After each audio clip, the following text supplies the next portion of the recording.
તો ચેલેન્જ નો દિવસ છે આજ આપણો 14મો દિવસ. લેક ગાર્ડન નો ટૂર કરાવી દો. અને મિત્રો છે ને આ જે કંપની દેખાય ને આ કંપનીમાં અમે કામ કરીએ છીએ.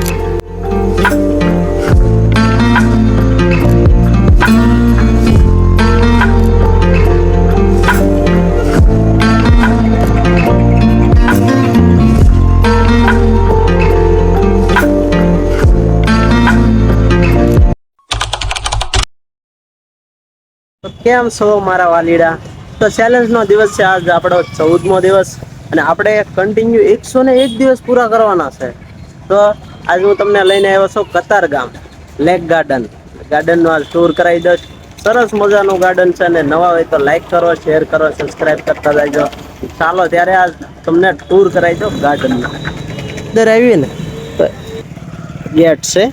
ગેટ ની અંદર આવતા અને છે ને અહીંયા જોવો તમે સરસ મજાનું પાર્કિંગ આપેલું છે. કોઈ જાતને અહીંયા પાર્કિંગ ની અંદર આપણે ઘણા ઠેકાણે 10 રૂપિયા 20 રૂપિયા માંગતા હોય ફરજી બનાવીને કે તમારી ગાડીનું ધ્યાન રાખીએ, એવું કાંઈ અહીંયા નહીં. તમારી ગાડી અહીંયા ખુલ્લે આમ મેકી દેવાની, આ રસ્તામાં નહીં મેકવાની એવું છે. અને અહીંયા છે ને ફ્રીમાં પાર્કિંગ છે, ફ્રીમાં ગાડી મેકવા માટેનું.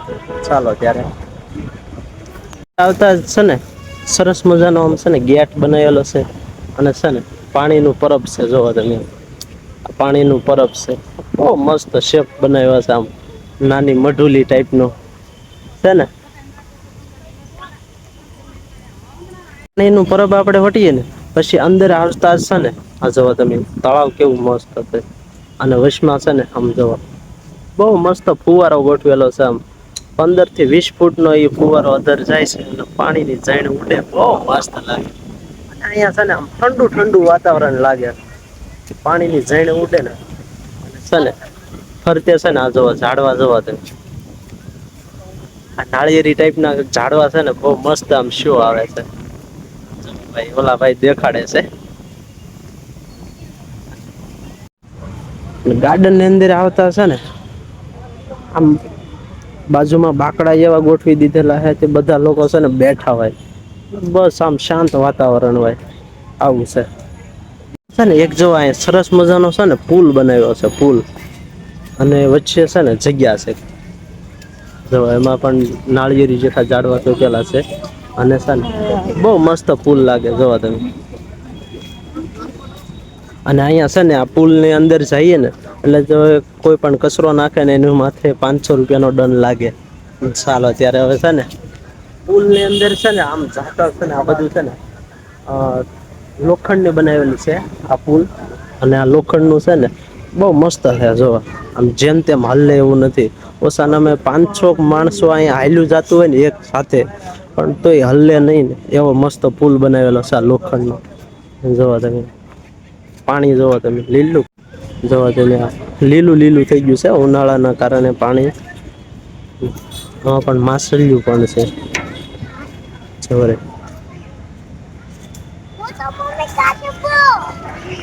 અને મિત્રો છે ને આ જે કંપની દેખાય ને આ કંપનીમાં અમે કામ કરીએ છીએ. અને છે ને અમારે છે ને ખાલી અહીંયા 2 મિનિટનો હાલીને રસ્તો છે. આમ ફરી ફરીને આવીને ખાલી 2 મિનિટનો રસ્તો છે.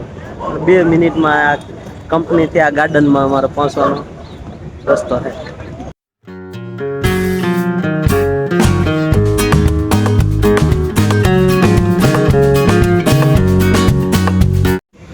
તો છે ને આવું સ્ટ્રક્ચર બનાવેલું સમજો તમે. કદાચ ચોમાસાનો વરસાદ આવતો હોય ને તો કદાચ વચ્ચે આપણે આવી ગયેલા હોય ને પલ્લી નહીં, આપણે માટે થોડુંક આવું સેફટી બનાવેલી છે.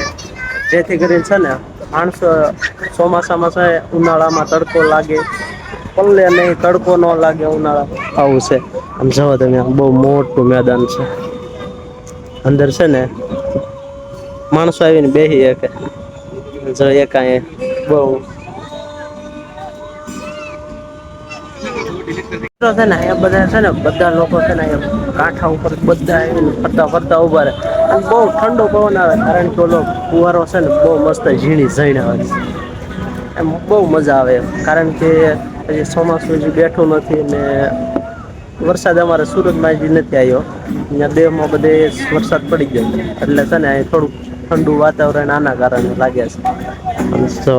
બધા માણસો છે ને બધા લોકો અહીંયા છે ને ટાઢું વાતાવરણ આમ બધા લોકો બેસવા માટે આવી જાય છે.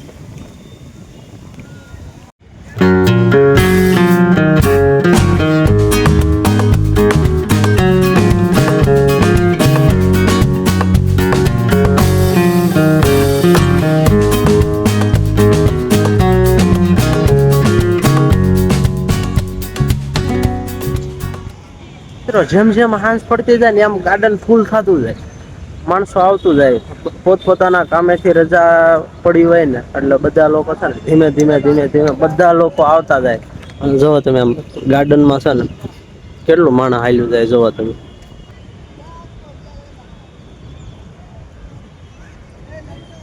ગાર્ડન ની અંદર આવતા છે ને આવી બધી મોટી જગ્યા છે જોવો તમે. મોટી જગ્યા છે આમાં છે ને બાળકો બહુ રમવાની એમ મજા આવે એમ.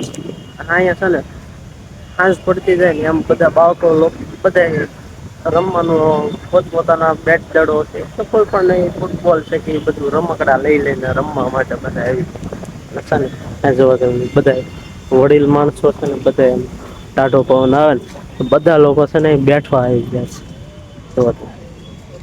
મિત્રો છે ને સાંજ પડવા આવી ગઈ છે ને બે આથમમાં જો છે હાવ બે આથમમાં અને જોવા તમે આમ કેવું વાતાવરણ છે ને એમાં છે ને બે આથમમાં માંડ્યો છે.